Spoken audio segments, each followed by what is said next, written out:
It's in.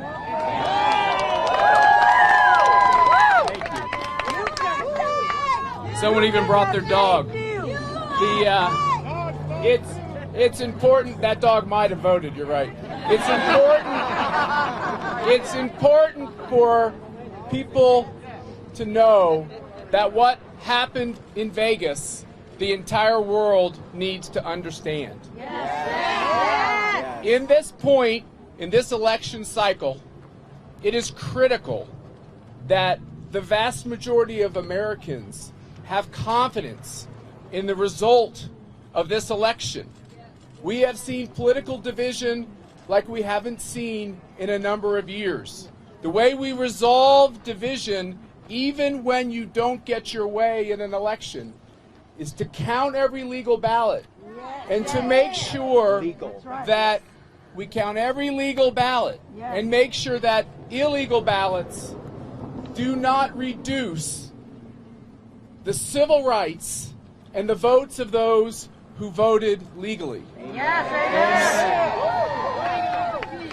Since we've put this group together to scrutinize the information that we've been able to learn while being cut out of the observation process and the tallying that's going on in Clark County, we now have thousands of examples of voter irregularity. Wow. That takes several forms. I've been involved in politics a long time. I was shocked to learn from our hotline, from the conversations we've been having, from things sent to the website, that hundreds of Republicans were disenfranchised, were denied the right to vote, both on election day and leading up in the early vote. They were put through a process that proved impossible to satisfy in order to cast their legal vote. We will be finding and investigating and going through all of these examples, of which I said there are hundreds. Dead people voted in Clark County. No respect. That is a tricky thing because obviously for these families, this is a very tragic reminder of a loss that they have just recently had to go through. We have two examples that we have talked about and want to talk about today. One is the death of Rosemarie Hartle in 2017. The other is the death of Fred Stokes Jr. in 2017. Miraculously, they both voted, which means that the voter file that was used to send out these mail-in ballots was not deduped by death records. We know that underage voters voted in this most recent election. How difficult would it have been to make it clear that nobody would have been mailed a ballot if they had a birth date after a certain year? We know that in this area, which has been gripped with the idea of an economic shutdown, that over 100,000 people left. Yet, through our due diligence, we've been able to find that at least 9,000 of them voted in this election. Non-Nevadans voting in Nevada.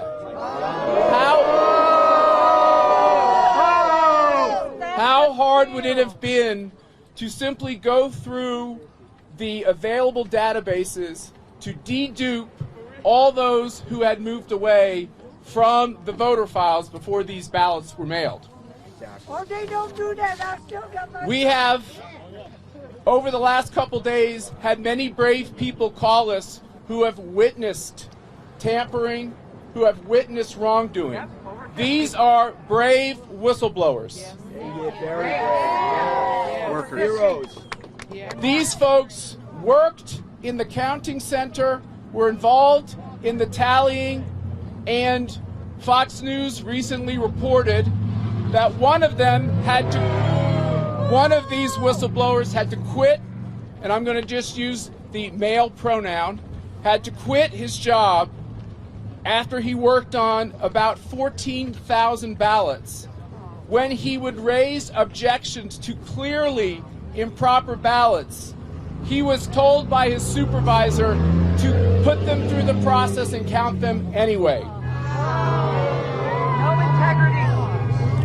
This whistleblower believes that there were other such employees who were also uncomfortable with the fact that when they could see clearly objectionable ballots, they were still forced to put them in the tally. These ballots can never be taken back out of that tally. These ballots, there's no way to remedy ballots that were put in an improper way. A second whistleblower we have not talked about before described leaving on, and I'm going to use the male pronoun again, leaving on his lunch hour. And while he was on his lunch hour, he decided to exercise around the counting center. While he was walking, he noticed a van pulled up at the center marked Biden-Harris. The doors of the van were open, ballots were clearly visible, ballots were opened with letter openers, and ballots were filled in and resealed in envelopes. No integrity. These people who were involved in this activity then decided to create a human shield around what they were doing in the van. Treason. It's important for you to understand that as we are coming and making public, it's important for you to understand that as we are making this information public, we are on the outside looking in. I've never experienced an election where the idea of observing the count was considered out of bounds.